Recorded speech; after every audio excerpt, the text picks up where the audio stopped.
So here it is, the brand new second-gen Google Home Mini. Sorry, the Nest Mini as it's now called. So this is a quick video to see what's new, what's different, and whether it's a worthy upgrade.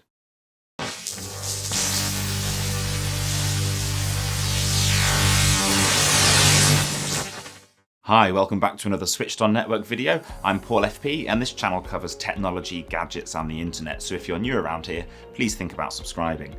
So just over a week ago, Google announced this little fella, the new and rebranded Nest Mini, which is effectively the upgraded second generation of the Google Home Mini.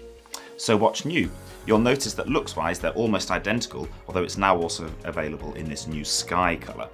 Although the fabric mesh covering might look the same, it's actually now made from 100% recycled plastic bottles, whilst the enclosure is made from 35% recycled plastic. That definitely sounds like a good idea to me. I don't know why anyone would ever want to send perfectly good plastic to landfill when it can be so easily reused. So, nice work, Google.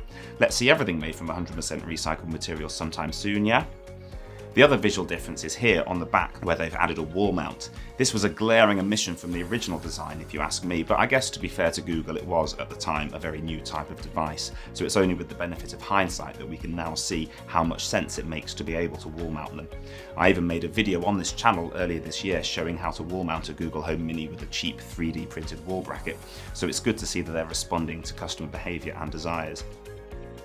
The key feature that Google are pushing with this launch is improved sound quality, and the bass that it produces is apparently twice as strong now thanks to the beefier speaker inside.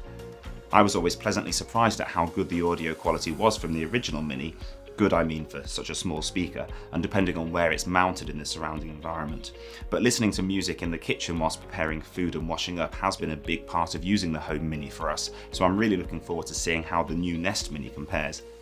In fact, if you want to see a direct side-by-side comparison video of the sound quality on the Home Mini and the Nest Mini, recorded using a professional shotgun microphone in an acoustically treated studio, click the I in the top corner up there, or click the link in the video description. Other improvements include better voice recognition thanks to an additional microphone, so that will hear you better in noisy environments, and a machine learning chip built into the device itself, which means that some Google Assistant features can run more quickly and be computed on the device itself, rather than relying on latency-laden API calls over the internet.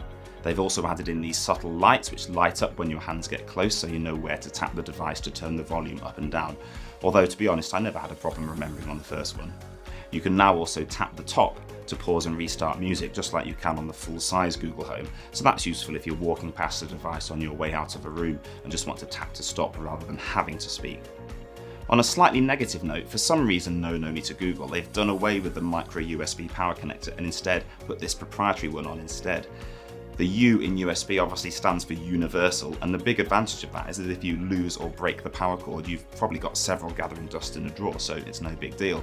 However, with this one, if you break it, you'll need to buy a new one, and I couldn't see them for sale on the Google Store.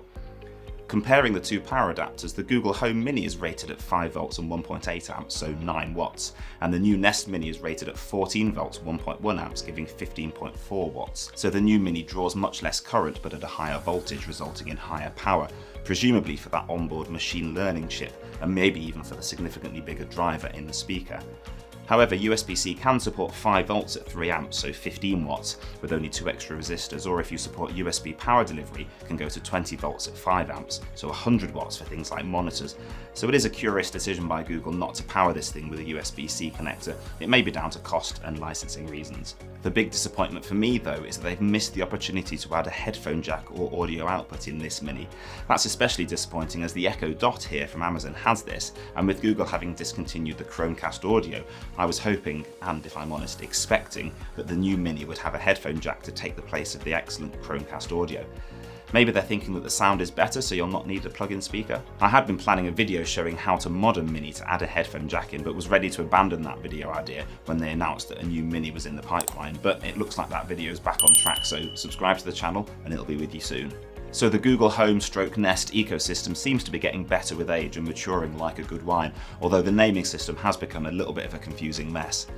It's great to see that you can now transfer music and podcasts from one device to another. Click the I up there to see my video on that new feature. And another missing feature that I mentioned in my video of top 5 things Google Home can't yet do was that unlike the Amazon Echo, you couldn't call between Google Home devices and use them as an intercom, only broadcast short pre-recorded messages.